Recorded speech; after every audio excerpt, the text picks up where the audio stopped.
Hindi mahal na mahal ko si Nonong. Hindi ba, sweet? Oo na, mamaya meron ka.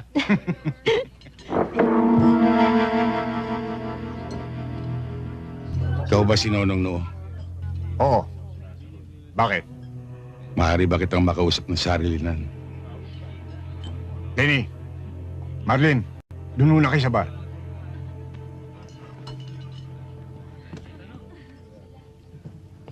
Marahil kilala mo na kung sino ko. Oo. Ikaw yung kakambal ng pulis na tinumba ko. Matinik pa naman sana ang utol mo. Kaya lang, taga-salo lang pala ng bala. Isipin mo, 12 tingga ang kinain ng kanyang katawan. Hindi ba, George? Oo, Nonong. Ikaw pa. Wala ka pa naman binirang sumablay, Kaya kung iniisip mo, huwag mo na ituloy.